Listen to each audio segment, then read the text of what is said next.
I'm a journalist who's been investigating journalism. In particular, how the British newspapers have presented immigrants and refugees, and how our press regulator has intervened or not when things have gone wrong, when newspapers have not accurately reported what's been happening. And I haven't liked what I've seen.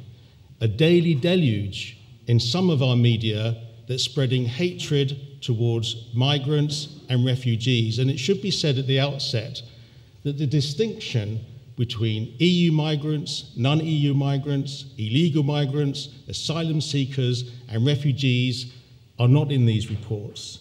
They're lumped together. According to some British media, they're all the same.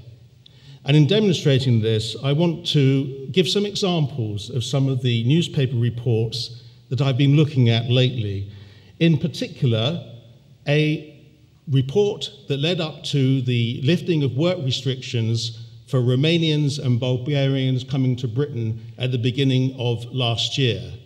And in the months leading up to that event, some of the British media were spreading great fear that 29 million Bulgarians and Romanians would now be allowed to come to Britain. Well, here was the Daily Mail online story about this. The Daily Mail is the world's most popular online newspaper with almost 200 million online readers. And here it is, confirming everyone's fears. From the 1st of January, the newspaper was claiming that all the planes and buses from Romania and Bulgaria to Britain were full up and sold out. They're on their way. And the readers, there were almost 1,800 comments underneath the story, pre-moderated comments from readers absolutely horrified. Our country's already full. Please don't come here. We don't want you. It churns my stomach to be invaded like this. So all this hatred towards Romanians and Bulgarians in particular, and generally against migrants, was something that this story churned up. But actually, the story turned out to be completely untrue. Flights had not been doubled, as claimed by the Daily Mail, and in not very PR speak, Wizz Air press office told me it's complete rubbish. I was able to get seats on planes and buses, which the Daily Mail claimed were completely full up. The Balkan-Horn Bus Company told me they had less bookings that year than the previous year, and they had plenty of seats, and I was able to book seats on the bus that the Daily Mail claimed was full up. Well, with my journalist colleague, Alina Matis, an investigative journalist from Romania, we teamed up and we analysed this Daily Mail story line by line and came up with 13 serious complaints. We even tracked down people who the Daily Mail claimed to have interviewed who said we were not interviewed. I presented 13 complaints to the Press Complaints Commission, now called IPSO, and it took 7 months of investigation by the Press Complaints Commission, during which time the actual condition of them investigating was that I should shut up. I had to remain quiet. I couldn't report anything for those 7 months. At the end of the 7 months, I was able to say on my own blog that actually, although they didn't agree with all the 13 complaints, the Press Complaints Commission agreed that the Daily Mail had broken the editor's code of practice, which is their ethics code, on probably what is their most serious code one on accuracy. I put this on my blog, which is eu-rope.com. By the way, don't get my blog mixed up with eu-rope.co.uk, because I discovered not long ago that that site specializes in ropes for bondage. Nothing to do with me, Daily Mail, in case you might be in the audience. So I won, but the Press Complaints Commission refused to publish their findings. They refused to tell the Daily Mail that they had to tell the public that they had broken the editor's code of practice on accuracy.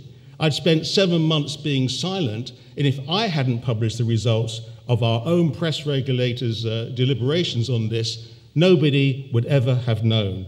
And I just wonder, I raised the question whether this has anything to do with it, because this guy, Paul Dacre, is the editor of the Daily Mail, but he has a second job too. He's also in charge of the editor's code of practice, not only for the Press Complaints Commission, but the new organisation IPSO that's taken its place. I raised that as a question. Well, here's another newspaper, Daily Express. You might wonder, why am I concentrating on the Daily Mail and the Daily Express? Well, by far, they have more complaints against them than any other newspaper to our press regulator. This is a story from some years ago. Doesn't matter, because not much has changed in the intervening time.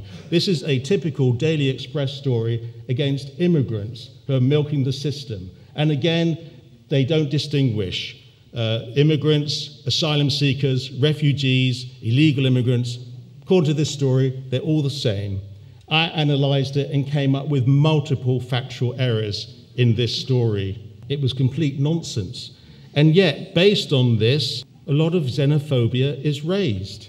For example, one inaccuracy: hordes of illegal immigrants are queuing to be smuggled into Britain to claim benefits. What the newspaper didn't tell anyone is that illegal immigrants are not entitled to any benefits. And you wonder, what is the motive for a newspaper like the Daily Express to do stories like this? Well, here's one idea. You can ring them and vote on whether you think these illegal immigrants should get benefits that they're not entitled to get in the first place. If you vote yes or no, the Daily Express still makes a lot of money out of it. Here's a more recent story from August. 2 Daily Mail stories about refugees from Calais coming to Britain. And you'll notice that in the headlines and in the first parts of the story, they don't refer to them as asylum seekers or refugees. They're referred to as illegals or illegal migrants. In the first story, it was claimed that these Calais stowaways, as they're called, were being put up in hotels, hundreds of them, according to the Daily Mail.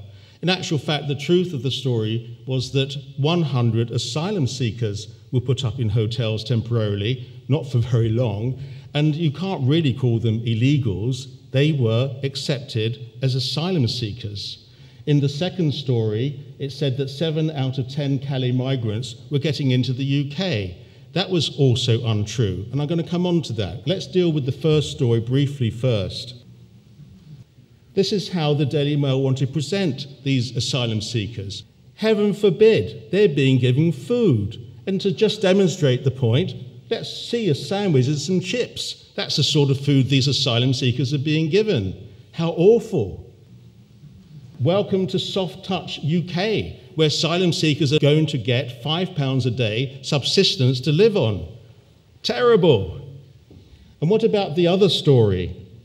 Well, this is the Chief Constable of Kent, who told our Parliament that within 4 months, 70% of the refugees, migrants, asylum seekers, whatever you want to call them, who are camped in what's known as the jungle in Calais, 70% of them within 4 months disperse. But no one really knows where they go. Some of them may come to Britain, some of them may go to other parts of Europe or claim asylum in France. That's what he said. But what the Daily Mail chose to report was that the Chief Constable of Kent said that all of them come to Britain, all 70%. And based on those statistics, the Daily Mail Statistics Department was able to do some very convoluted numbers of people who were getting to Britain. I reported this to Parliament and to the Kent Police. They thanked me. The Kent Police insisted to the Daily Mail that they publish a correction, which they did, but the correction was incorrect. So what does this lead to? A newspaper that can spread lies, that promotes xenophobia. So we end up with cartoons that are acceptable. Cilla Black was a famous personality, a TV star, who had recently died. And here she is, queuing up to heaven, and the Daily Mail feel that they can say, sorry for the long queue into heaven, Cilla, but there's a lot of illegals who are ahead of you. Illegals meaning asylum seekers. Asylum seekers, 2,600 of whom drowned on the Mediterranean. And this is how a leading newspaper in Great Britain is depicting that. Well, what's the difference between that sort of cartoon and this cartoon from Germany in 1936, where a Jewish man is shown politely asking for room on a bench, after which he shoves off the previous occupant, and the caption asserts that Jews behave in this way in other situations. What's the difference between that and this from the Daily Mail of August, where, because they say our hotels are full of these illegals, a British elderly couple are told they're going to have to tell these asylum seekers to shove over to make room for them. Well, only this week, Home Secretary of Great Britain, Theresa May, gave a speech to say how mass immigration to Britain was not good for the country. Mass immigration in a country where just 12% of our population is foreign-born, actually similar to Germany, similar to most other modern Western countries. Not that unusual, but she went on to say that immigration had zero value to the country. Immigration actually meant that British people were losing jobs.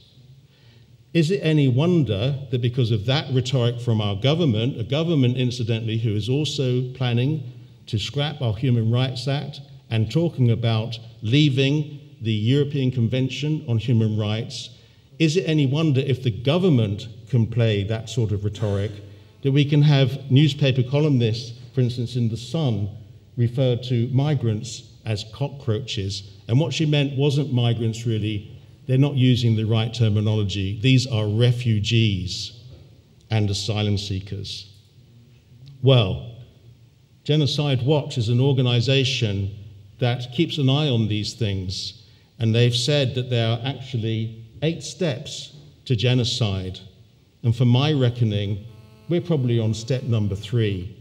The dehumanization of a group of people, in this case, migrants and refugees. They're all foreigners, talking about them as vermin and cockroaches, putting them across in a way which makes them subhuman. So from my observation, it looks to me that we have a media that promotes xenophobia, parts of it, and I should add that there are millions of people in Great Britain who do not feel this way.